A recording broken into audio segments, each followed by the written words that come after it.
You know, we see sacred symbols pretty much everywhere, and we just assume their meanings are set in stone, right? Ancient and unchanging. But what if I told you that two of the most famous symbols in Hinduism, the conch shell and the wheel, are not at all what they seem?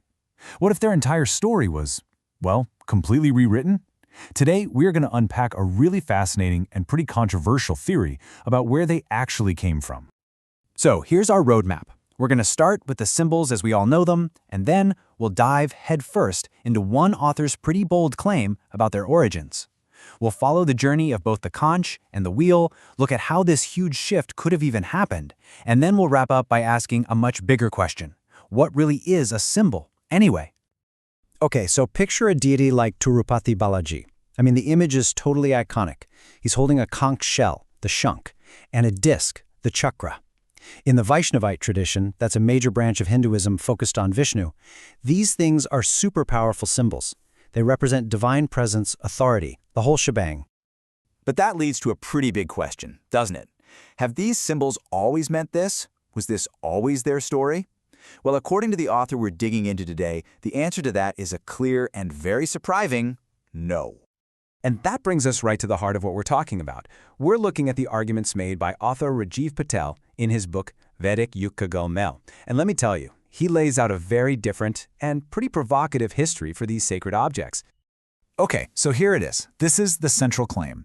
Patel argues that the Shankh and the Chakra, they're not originally Hindu symbols at all. Nope, he says they were actually adopted from Buddhism, where they meant something totally different, something more philosophical, before they got repurposed. It's a huge claim, so let's see how the argument actually unfolds. First up, let's talk about the shankh, the conch shell. Today we know it as a ritual trumpet, right? Its sound kicks off sacred ceremonies. But according to this source, its story started out as an idea, not a sound. And right here, when you put them side by side, the supposed shift is crystal clear. On one hand, the conch represents a philosophical journey. You overcome your own ignorance so you can help other people.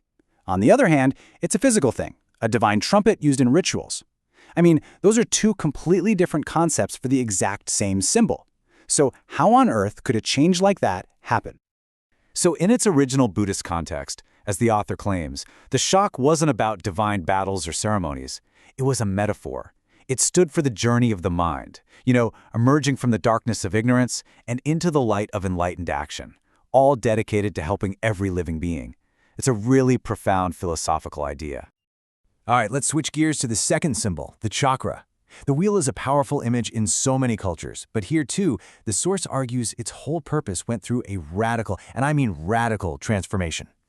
The shift here is maybe even more dramatic. The original symbol is said to be the Dharmachakra, the wheel of law, which is all about the peaceful spread of the Buddha's teachings. Later on, it becomes the Sudarshana chakra, a spinning, fiery, divine weapon of destruction for the god Vishnu. It's a journey from a symbol of peace to an actual weapon of war. Now just look at this number for a second. 32. What could 32 possibly have to do with an ancient wheel? Well, believe it or not, it's a really crucial piece of this puzzle. See, according to Patel, the proof is baked right into the design. Ancient Buddhist wheels, like the ones you see on Ashokan pillars, often had exactly 32 spokes, and that wasn't random.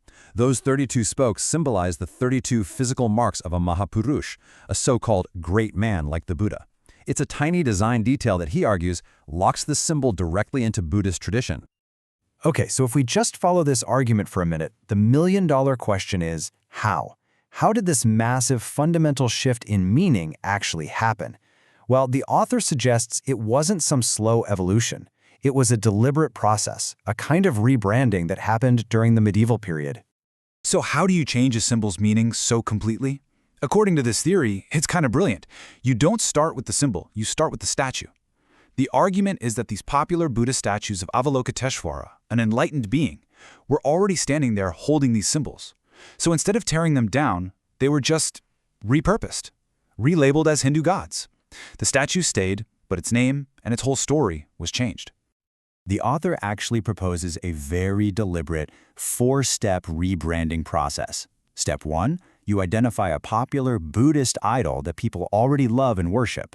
Step 2, you give it a new name, recasting it as a Hindu deity. Step 3, you reinterpret the symbols it's holding, changing the story from philosophy to divine power. And finally, step 4, you apply what the author calls a sectarian coding. You add new rituals, new stories, to really cement that new identity in everyone's minds. And to try and ground this theory in actual history, the source points to really influential figures like Ramanujacharya, who is a hugely important Vaishnavite philosopher in the medieval period. The claim is that leaders just like him were the ones who spearheaded these efforts, all during a time of intense religious competition and change in India. So, after tracing this whole alleged journey, from Buddhist philosophy to Hindu iconography, what's the big takeaway from this entire argument? What does it all really mean in the end? You know, the ultimate point here isn't just about this one conch or this one wheel. It's about the very nature of symbols themselves. This historical claim suggests that meanings aren't fixed. They can be fluid. They can get new layers, their stories can be retold, and they can be completely transformed to serve new cultural or religious goals. And that kind of leaves us with one last, really provocative thought. If the history of a symbol can be so totally rewritten, it really makes you wonder, doesn't it?